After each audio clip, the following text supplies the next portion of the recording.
Alright, let's talk to Lady Malid.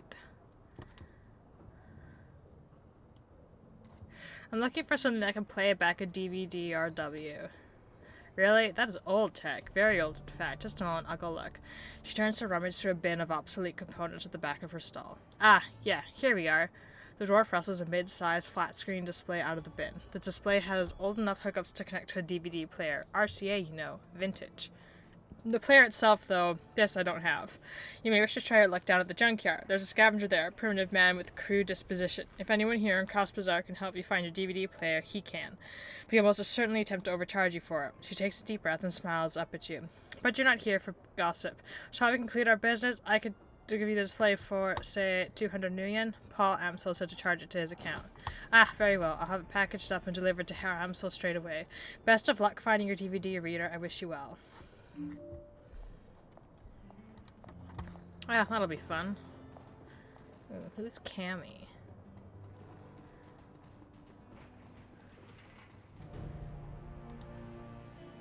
She tips an invisible hat. Hey there, remember me from the cafe? Name's Cammy. Are you looking for something? Well, who you are for one thing. I'm Alhug's ears and hands outside the cafe. Call me Cammy. I wear a couple hats, a barista, a gopher, keep my eyes and ears open. Let's just say I get on by trading stories. So I can count on you to hear what's going on? Like I said, only if you got something juicy for me.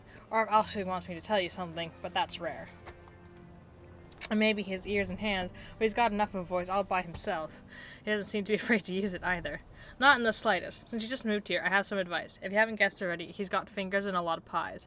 I've seen what happens when he doesn't approve of someone or something.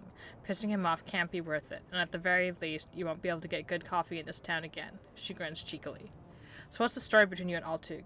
She grins and winks viciously at you. Oh, surely you've guessed. You're not serious. She laughs. I can't pull a fast one on you, can I? Well, I'll tell you the real story sometime. How about that? Right now, though, it has some errands to run. Come over sometimes and we can chat over hookah or something, yeah? She lazily tips an invisible hat at you before turning her focus to a commoner risk.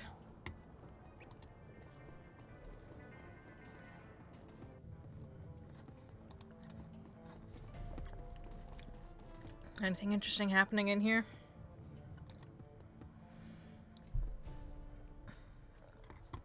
The Turk leans into you, keeping his voice low. I have information regarding that matter my people were looking to offend him. The one involving the surveillance device on my data tap. Altuk, I've been waiting for my coffee for nearly an hour already. Are you growing the beans out back? The coffee vendor shouts. Can't you see that I am speaking to an honored guest, you tower of quivering corpulence? His voice lowers again. Now then, as I was saying, we were fortunate that you happened upon the surveillance tap when you did. The people on the other end were planning a very bad thing, to be sure. Very bad thing? Quite bad, yes. Monica Schaffer was an important member of this community, more than most were aware of. This Keyes was under her protection. You know how it is in the Flax Effendim. The governance of a place like this is tenuous at best. You never know who's going to be in charge from one day to the next. But Monica was a stabilizing force, and not just because she was dangerous. She was smart and funny and wise, and she had a way with people. They wanted to support her, to follow her, because they loved her. When she was killed, it left an opening for others. It would have meant bloodshed and pain if this council had been allowed to continue their plan, but they did not. We saw to it, you and I. What happened to them? They have been reasoned with. Let us say the matter is settled and leave it at that. The Cruise Bazaar will maintain its stability a while longer thanks to us. Now, what can I do for you, Effendim? Would you like some coffee, perhaps? Just killing time. I'll be going now. This isn't much of a junkyard. Hey, Shrotty. A stout old man looks up from whatever old tech he's tinkering with to squint at you through thick old-fashioned glasses. He pushes them up with an old oil-stained finger as he straightens up to nod at you. He speaks with a gruff but well-meaning tone, heavily accented with German tonality. Guten Tag, what can I do for you? Maliet tells me you're the man to speak to about DVDs. That little shrew sent you my way, huh? Shotty's smile broadens. Will wonders never cease? Well, introductions in order, I suppose. Shotty Bookman at your service. The old man raises a grimy hand in salute. Need something salvaged? Some old components? Vielleicht, I'm indeed your man. Wonderful. How about that DVD player? Well, let's see. I think I've got something that'll work for you. Shoddy rummages to the junk heaped on the table behind him. A few seconds later, he snatches a battered plastic lozenge shape from the pile. Here we go. An old Korean player that I dug up last week. 2010 model. A real beauty. Shoddy's smile broadens and he gives you a conspiratorial wink. I fixed her up and got her running, but without any discs to read, I've mostly been using her as a paperweight. Sounds like what I'm looking for. How much do you want for it? Shoddy glances back at the DV player, a rueful expression on his face. Well, I'll admit, I'm a little loath to part with her. There are plenty of folks out there who'd really appreciate an older player such as this, and I don't know what your intentions are for it. I suppose, given the time and trouble I took putting her back together, that I'd be willing to part with her for, say... Shoddy's eyes dart over your gear, a calculated expression on his face, about 500 new yen. That's ridiculous. I could buy a new Trivid player for that. Yeah, but you got one of those anywhere. You ain't gonna find another of these anytime soon. But it's not like I get offers to buy these every day, so I'll cut you a idea. How's 350 sound? Have that and you've got yourself a deal. I am not over fond of your tone, but it's not every day I even get asked to sell any of my projects. That'll be 175 new yen, if you please. There you go. Shoddy gingerly picks up the ancient device from the table and presses it into your hands. The plastic is scuffed and worn and it rattles a bit when you move it. Give her some good use, okay? Christ. Hey, Paul, you gonna reimburse me for this shit, garbage man? I think he sells drugs. I got it from him for a combat stim. Can you produce something like that? Oh, you know I'm your man. I'll hook you up right now. What's the deal with the special concoction? Flash's grin broadens even further. His mouth is disturbingly large, and there's something menacing about the sight of those two white teeth. This is the real deal, Tremor, or proprietary blend, designed and delivered by yours truly. Pharmaceutical grade kamikaze cut with genuine spirit residue from the tear, and then mixed with my secret blend of herbs and spices. He produces a small packet filled with iridescent purple granules from the pocket of his dirty jeans. You want to get high? Buy some Nova Coke and throw yourself a party. But if you want to soar, you get yourself some Flash. Didn't Kamikaze end up killing you, or is that a different one? You said that you need magic. Are you a street mage? Street mage? Me? Do I look like a street mage to you? He shakes his head, but his smile doesn't waver. He fishes a small bag of pills out of his back pocket and dangles it before your eyes. No, Tremor, I'm not a street mage. I've got the magic in my blood and the magic in these bags, but you won't catch Zack studying any spellbooks. Yeah, he's a drug dealer. What's with the bandages on your hand? Oh, these? Nothing much, Tremor, nothing much. Tosses with a spirit back in Amsterdam. You know, we elves are very spiritual people. Oh, come off it. Elves are not, on the whole, any more or less magical than anyone else. I'm in a position to know. Zack likes such a short, barking laugh. Oh, come on. Stop denying yourself. Embrace the power inside of you. You got the mojo, just like me. Accept it. Between you and me, my mojo is stronger than any corp wage mages. Take those rat scum bastards as technology. They cast spells all day, all night, right? Fire this and lightning that. Just tossing around like candy. Right. Well, me, I'm just doing my thing, not casting spells, and storing up my energy, saving it. Can you imagine how much magic I have? I don't think that's how it works, Zack. Trust me, my friend, I have secret knowledge. He slowly turns his head from side to side to give you a good look at his upturned ears. Like I said, it's in the blood. Since it's a thing to examine his ears, I have a feeling he's a fake elf, an elf poser, if you will. But yeah, he's full of shit, and I don't really want to buy anything from him. Does Simi have anything to say? Oh, there's a thing there. The girl with a chip in her head stands with her eyes closed, rocking back and forth. She looks so frail that a light breeze may knock her over, but she somehow stays on her feet. Whether by coincidence or some kind of preternatural junkie awareness, she opens her eyes when you come near. I know you. Maybe by face, if not by name. I'm Aether. By face, by name, by cry, or by song. Slimmy Kim is what most people call me. They think I don't know why, but I do. Monica explained. How do you feel about Monica's death? Kim hugs her arms close to her body. Sad. She never got to have a family. She'll never get married, never be a mother. It seems she was a mother to the whole cruise bazaar. Kim nods her head almost dumbly, her eyes focused on the ground. Monica said a mother is always a mother. Always. She hugs herself tighter and stares blankly at the ground. So what have you been up to? The girl absently fingers a chipjack on her temple. I wanted to escape with the children and the captain. We had to get away from the soldiers, out of Austria. But it was wrong, all wrong. I was taking them over the mountains, but it was the wrong way. I know it was. It would have taken us straight into Germany, not Switzerland. We should have taken a train, gone to Italy. There we would have been safe. I didn't want it to end badly, so I turned it off. Zach told me something new. In it, I feel strong. I have a son, and he's destined to save the world. I have to protect him because the machines have come back to kill him before he can become a man. Oh, that's, Terminator, I think. I won't let that happen, because in there I am strong. Though Kim's words are bold, her trembling voice and body betray someone aching for a fix. I'll catch up with you some other time.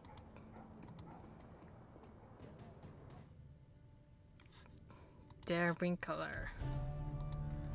I feel like that just means wine cellar. Hello, Lucky Strike. I don't know who you are, but let's say hi.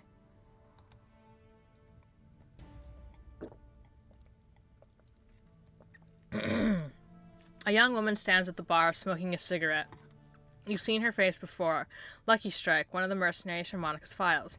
A plume of blue-gray smoke spills from the corner of her mouth as she turns her attention to you. Hey! The distinctive circuit pattern tattoos that line her face shimmer and pulse with light. You need something? I don't believe we've met. I'm Afer. Yeah, I know who you are. She takes a drag on her cigarette. How you holding up, champ? I heard what happened to your boss. It happens. Running the shadows is a dangerous line of work. She smirks and lets smoke escaping from the corner of her mouth. Don't I know it? So, you need something, or are you just going to stand there staring? Why'd you bring up Monica? Did you know her? I met her a couple of times. Seemed nice enough. She takes another drag on her cigarette. But I mostly knew her by reputation. You can't live in the Kias without hearing about the Queen of Cruise Bazaar. She pauses, then slowly lets the smoke escape through her nostrils. Can't say that I was a fan. Oh, there. Monica didn't control the Cruise Bazaar. Didn't she? She locks eyes with you. Then why did this place start falling apart the second that she got geeked? She takes out another drag on her cigarette. The smoke spills out of her mouth as she speaks. Either Monica controlled the Cruise Bazaar, or she had her fingers in so many pies that she might as well have. Comes out to the same thing either way. Lucky Strike taps on her cigarette and leans towards you, a predatory grin on her face. You and your friends, you followed Monica too. Obeyed her orders without question, right? Not without question. There were debates. And at the end of those debates, Monica would put her foot down and you'd wind up doing whatever she said, right? She smirks at you. Don't bother answering. It was a rhetorical question. For such a rabid anarchist, your friend seemed awfully comfortable being in power. Kind of a contradiction in terms, don't you think? No, I don't. And I don't think that you know a damn thing about who Monica really was. She shrugs. Fair enough. You're probably right. I didn't know her like you do. I'm sure that she was a lovely person. All I really know is that your friend's death left a power vacuum and that the Cruise Bazaar is less stable because of it.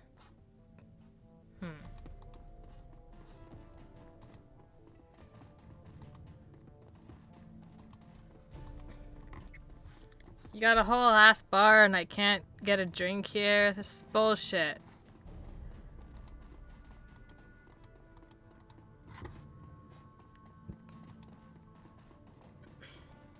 Boop.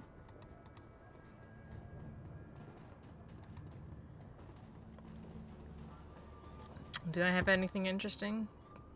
Nope. Something I've already looked at. Alright, let's go back.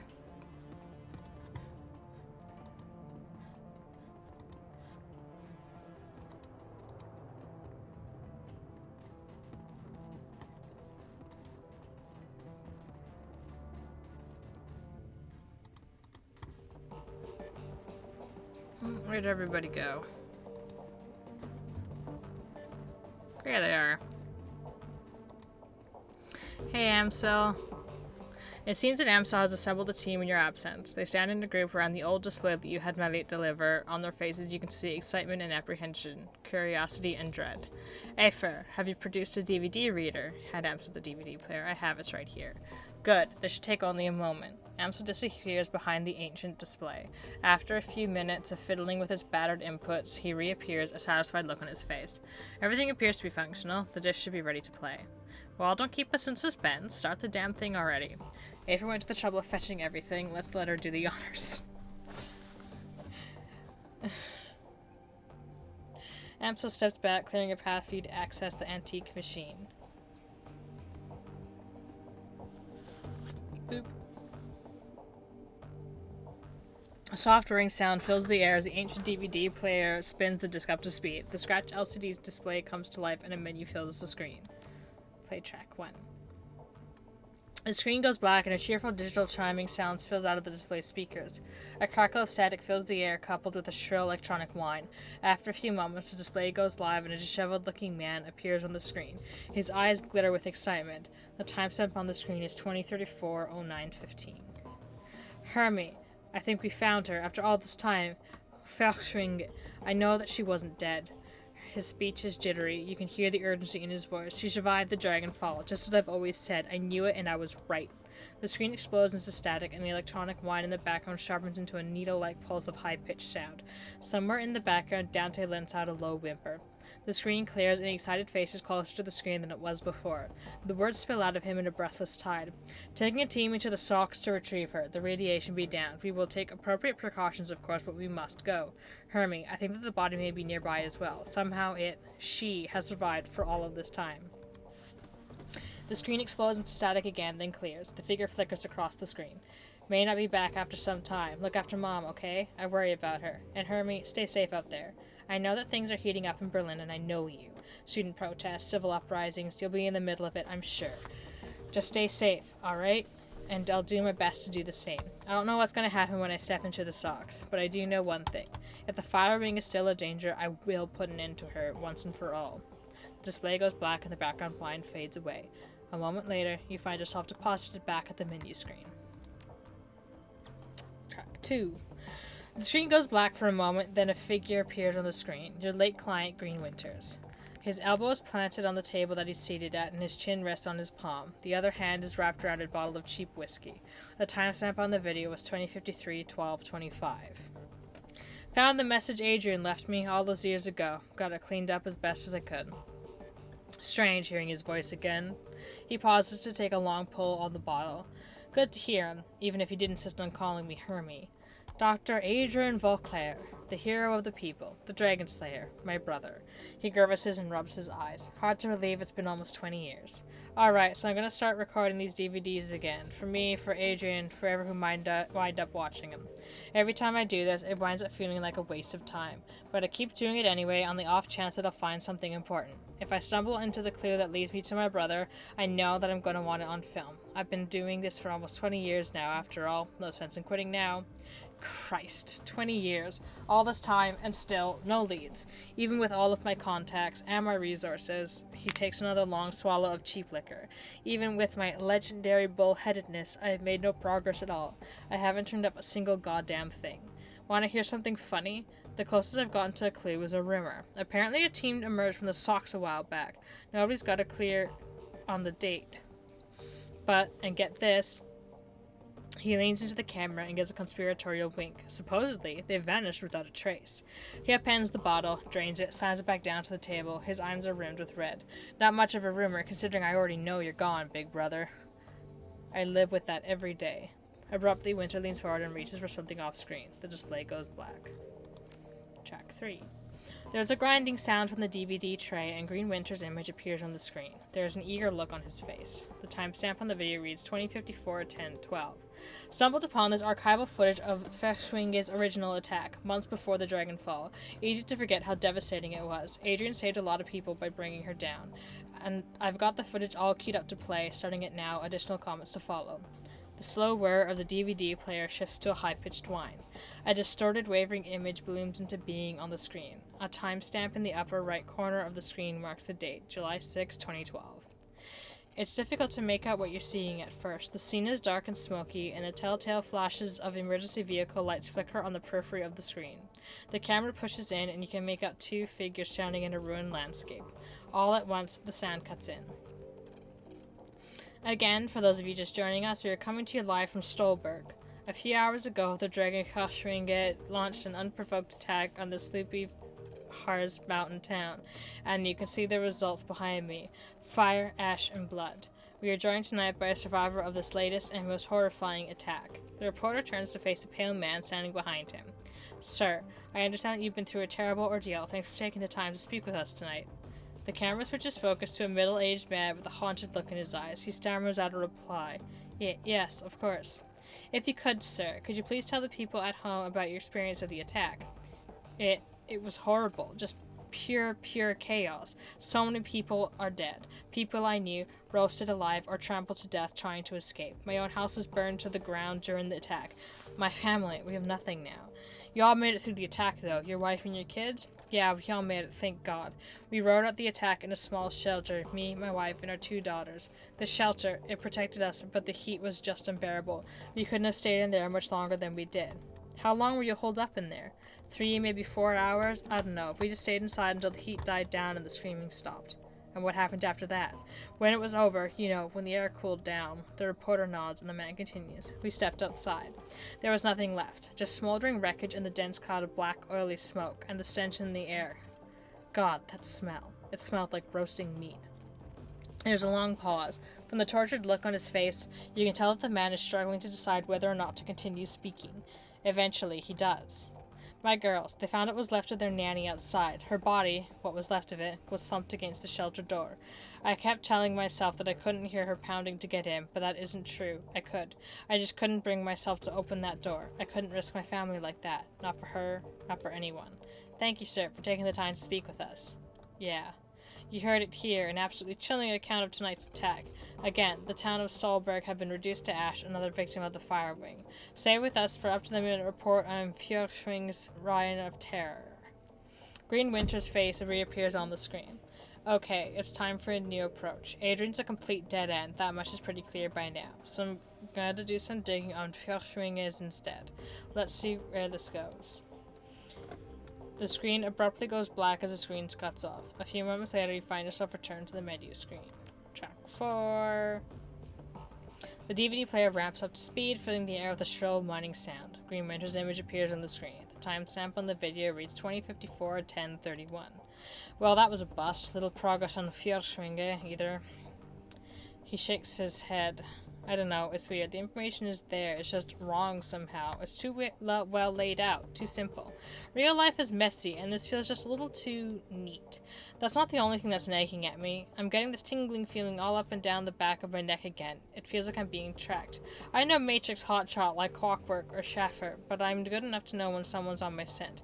Gotta install some new security measures. Can't be too careful. The display goes blank for a moment, then the face of Green Winters winks onto the screen. He is seated at the computer. Off to his left, an enormous monitor fills the screen. His voice carries an edge of panic. The timestamp on the video reads 2054-1109. Christ, I'm getting too close to something. There's a trail of bodies, and there have been disappearances. Gearbox, Marcian, Peregrine, they've all disappeared within the past few hours. Gearbox just went AWOL yesterday, and they were all making the same sort of inquiries about the fire ring that I've been. There are ghost stories spreading around the Decker community. Stories about Deckers disappearing and then showing up again later, but wrong somehow. Scary stuff, and I'm starting to think it's true. Blitz leans in to whisper to you. I know the stories he's talking about, Chief. Never really put much stock... let's just say stock in them. Not until now. Could these rumors be relating to what's happening here? Am I being paranoid? He pauses for a moment as if seriously considering the question. Then he shakes his head and slams his fist on the table. No, I don't think so. Something big is happening here, and I'm right in the middle of it. Iger cuts in. That's a bit of a leap. One other thing. Tolstoy told me a story about a kill team that might be related to all this. Apparently, a Decker named Hellebore posted a theory about Feuerschwinge to the Shadowrun BBS about 5 years ago. About an hour later, a mil-spec team showed up in Meat Space and cooked her entire apartment with her in it. If what Tolstoy told me was true, Hellebore live posted the event. She described her killer, this great big orc with skin grafts. Oh fuck. Then the whole thread disappeared. Gone without a trace. Leap, Iger love? Sounds like he's on the right track to me. Iger holds her silent but concedes the point with a small nod. On the screen, Winters pauses. He looks like he's working up to something. Finally, he speaks. I'm just gonna go ahead and say it. This has got to be Feuerschwinge. All of it. Adrian was right about her. She's still alive and she's out of the socks. She's covering her tracks, working the shadows, preparing to rise again. And that means that I have to find you, Adrian, for everyone's sake. Thankfully, I've got a lead. For the first time in 2 decades, I've got a solid goddamn lead. I backtracked all of the Matrix nodes that Hellebore was looking into back before she got cooked. Whoever's been purging the Matrix didn't think about that, and I found that she turned up Winter stabs a few keys on his keyboard and an image expands to fill the screen of the monitor. A satellite photo of a rural landscape annotated with GPS data. A set of map coordinates. So now I've got a target, a place to start digging. The Harfeld Manor, conveniently located on an isolated stretch of countryside, miles away from prying eyes. Matrix records indicate that some sort of data vault exists beneath the estate, so that's what I got to get into. And this is where we came in. As if on cue, a familiar image winks onto the monitor Winter's left, Monica. I think I'm going to tap Schaffer for this job. She's got the skills to bypass whatever security they're running out there, and she's gullible enough to take the job in the first place. I'll feed her some line about flux state security, and she'll eat it up with a spoon. I warned her. Ams's voice is choked with rage. I warned her. On the display, Winter's mouth parts into a broad grin. Time to put plans into motion. By this time tomorrow night, I should have the information that I need. And on the off chance that Schaffer gets taken out, well, that'll tell me something too. Can't make an omelet and all that. Until then. When you play the 6th track, a small video window appears. You recognize the scene in the window. You're looking at the tattered drapes and nicotine-stained wallpaper of the Winter's hotel room at Das Kaiserhaus. 2054, 11 something. There's a blur of motion and the haggard form of Green Winters lumbers into frame. Suspicions confirmed. Schaffer dead. Christ. Winters reaches a shaking hand off camera. A moment later, it returns clutching a cheap plastic drinking glass. He gulps something down, wipes his mouth with the back of his hand, and takes a deep breath. Okay. Back up. Slow down. Start from the beginning. Winters closes his eyes and makes a visible effort to calm himself. When he speaks again, his voice is steady. Got the call from my contact in the Cruise Bazaar. Schaffer killed on the estate run. Matrix security at the estate cooked her brain. Considering Schaffer's skill and experience, on-site ice must have been extreme, even by Berlin standards. Security of that kind costs money. Real money. Given the evidence uncovered so far, corporate involvement unlikely. The connection to the fire wing is too strong. So let's come right out and say it. The dragon is what we're dealing with here, and the smart money says that she's coming for me next. Well, I won't go down without a fight. I've still got my contacts, still got my connections, and the flex state can be a hell of a weapon for the man who knows how to manipulate it. Winters takes another long pull from his glass, grimaces, and swallows. Time for me to make my play. Ghost stories or no, missing deckers or no, I've got to jack into the Matrix and start pulling strings. The countermeasures that I installed earlier should be more than enough to keep me safe for the 20 minutes I'll be in there. But we know how that went. Winters drains the rest of the glass and tosses it back over his shoulder. A moment later, you hear the dull, clattering sound of hard plastic on linoleum. Schaffer's death was tragic. She was a staunch supporter of the F state. But still, all things considered, Winters fishes for something off-screen. A moment later, his hand reappears clutching the data jack cable. Better her than me. He plugs the cable into his head, and the screen cuts to static. As your finger nears the eject button, a black screen cuts in over the static. A moment later, Green Winter's haggard face appears. If you're watching this, and I guess they caught up to me, they will be after you too now. Blitz whispers into your ear again, more harshly this time. What the hell is this? Why didn't you warn me about this before I came here? Whisper back. We didn't know. Not exactly. Not exactly? I didn't come here to be hunted by a dragon. I'm not even a part of this. You are now, whether you like it or not, so quiet down and stop bothering her. Whoever you are, whatever you think you're after, you need to find Dr. Adrian Vauclair. Not because he's my brother. Because if Feuerschwinge is rising again, he's the only one who can stop her. You've seen what happens to people who get too close to this. I'm dead and dozens of others have died. You'll be next unless you can find Adrian. What makes you think Adrian is still alive, dude? Like, he's probably dead.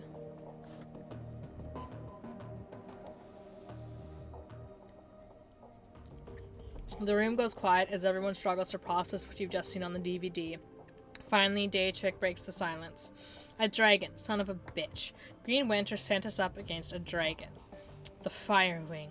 Amsel's voice is thick with dread. She lives. I'm really starting to regret the fact that I didn't stay at the hotel. Iger ignores him. Wait a second, we don't know for certain. Dietrich lays a hand on Iger's shoulder. The evidence seems pretty convincing to me, love. I'll even take it a step further. I think that secret facility that we stumbled into was her lair. The room falls silent. Iger and Glory exchange glances. After a moment, Dietrich continues. Please think about it. The decker that Winters got those coordinates from was posting about Feuerschwinge.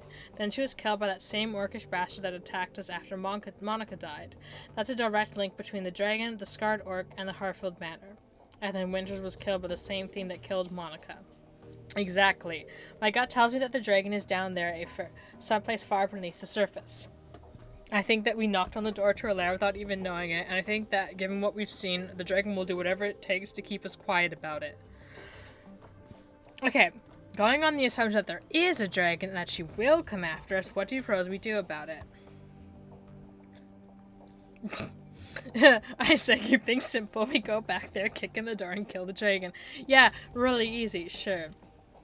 I'll tell you what we're going to do. We're going to follow Winter's advice. We're going to find Vauclair. Yes, Esther is right. Finding Dr. Vauclair should be our priority. If we're going up against a dragon, we need to find ourselves a dragon slayer.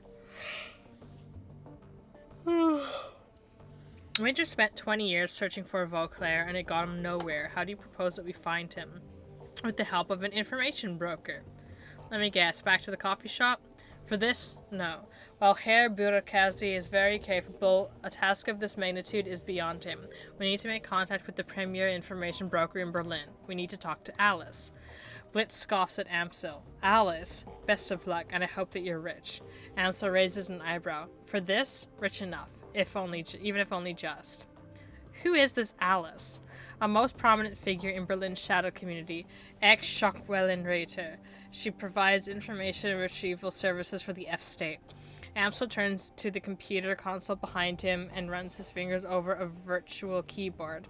The machine begins to hum. If Winters was right, if Vauclair's still alive, she can help us find him. So, funny thing about Schockwellenreiter. It translates to basically shockwave rider, and according to my Austrian friend that I invoked earlier, it's kind of nonsense in German. It doesn't really make any sense. Probably because this game has been put together by English people who are like, oh, these German words sound cool, and the Germans shove words together to make bigger words, so we'll just shove these words together. The console spits out a stick of black plastic. Amsel plucks it from the computer and hands it to you. Here, your key to speak with Alice. Cred stick. Amsel nods. An encoded cred stick, yes. 10,000 new yen. Alice will not show her face for less. This represents the last of my personal savings effort. Make this meeting count. 10,000 new yen just to talk to her. Amsel nods. Her standard fee. Alice is in a position to ask it, and we're in no position to argue. Just like I said, why doesn't anyone listen to me? Where do I need to go? Take the U-band to the Altstadt Spandau. There you will find a connecting tube that the locals refer to as the rabbit hole. You will find a method of contacting Alice there. Don't call that in front of her, though. Word on the street is that she hates it. Please hurry. While you're out, I will work on acquiring new contracts for the team. Alice is the best there is at what she does, and her services carry a price tag to match. Yay!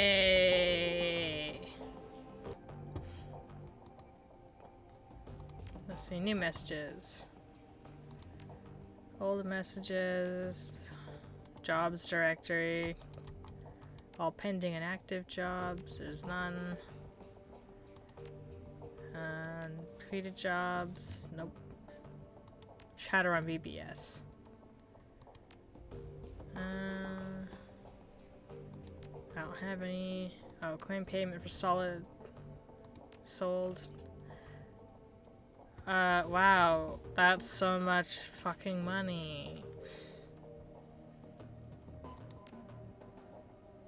Thread. Where to find elves?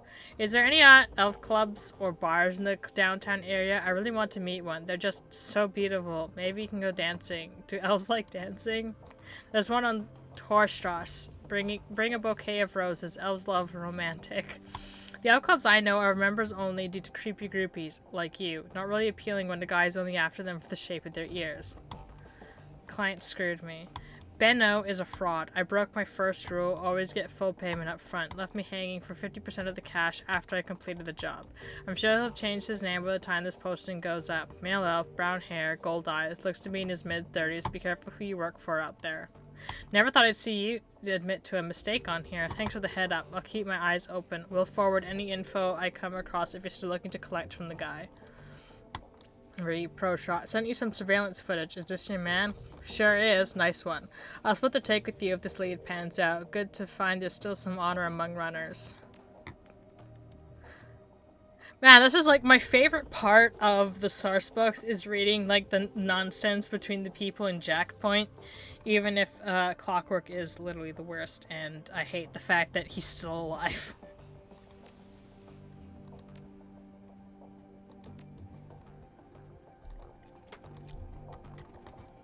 If anyone should have died at the end of 4th edition, it should have been Clockwork.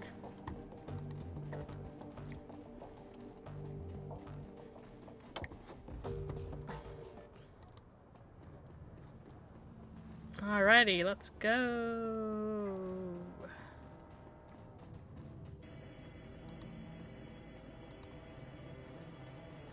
Beep.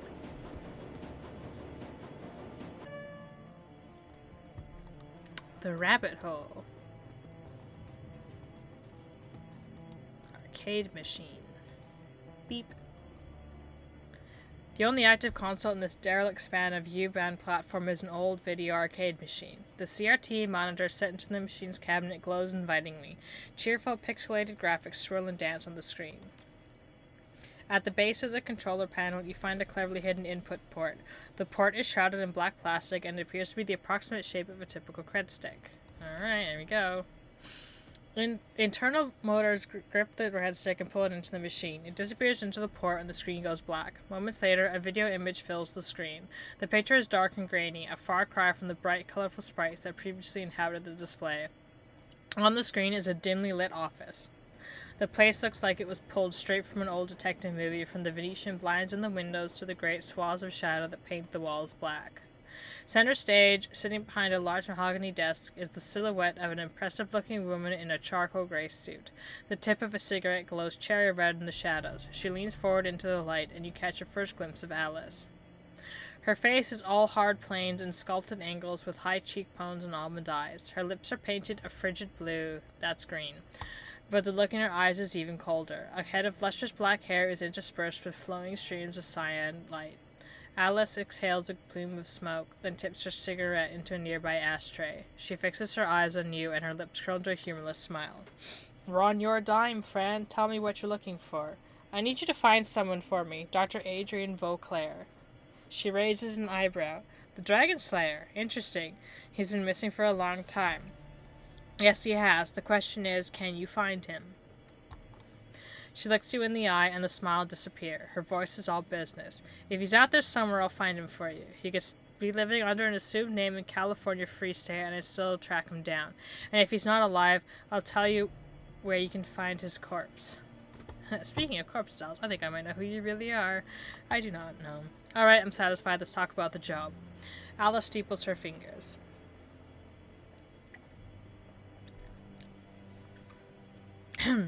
Alright, here's how this is going to work. When you give me the go-ahead, I'm going to start gathering information for you.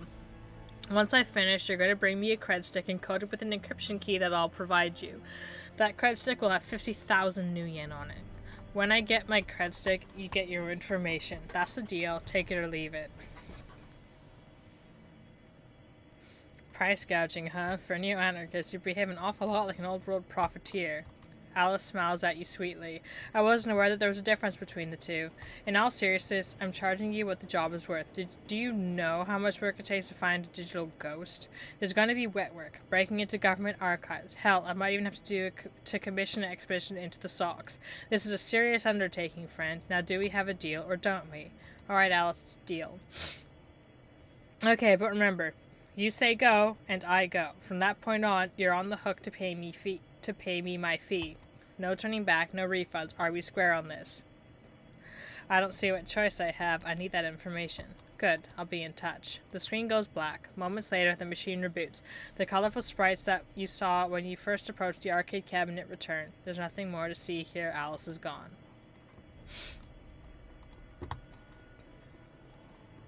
My guess is that it's like, oh, she's an e-ghost. Someone whose psyche is stuck in the Matrix.